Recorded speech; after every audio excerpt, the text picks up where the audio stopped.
It's been a volatile summer for the markets. The Dow rallied about 14% from its June 17th lows over the past 2 months, but then slashed some of those summer gains by almost 6% on Friday after Fed Chair Jerome Powell's hawkish comments in Jackson Hole. But several Dow components struggled even before Friday's sell-off. The 6 stocks that might be wishing summer would end is where we find Sozzi's take today. Soz, you're breaking out the parka. Yeah, well, I have nothing better else to do with my time, so I looked at some stocks that have been really under a lot of pressure here going back to the start of summer. So let's run down this list here in rapid fire form. Verizon down 15% since the start of summer. And I will say this too, a lot of the things that tie all these underperforming stocks together is just bad second quarters, bad outlooks, and just concerns about the outlook moving forward. But Verizon down 15%.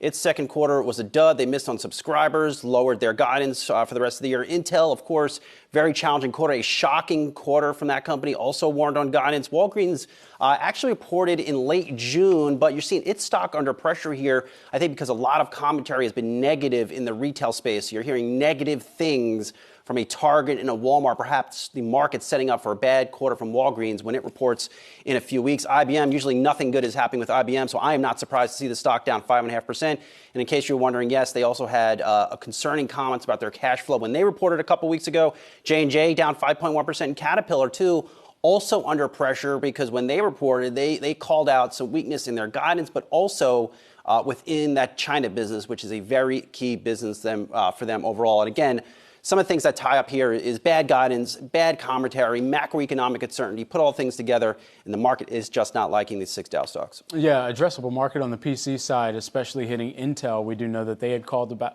or talked on that, NVIDIA, AMD, some of the other chip-making stocks. And Intel, this has been a heavy investment period for them, too, right. Even using the kind of moving forward of that CHIPS Act as well, and the investments there to also try and break ground. But that's also meant a lot of money going out the door, too. And so investors perhaps pricing that in.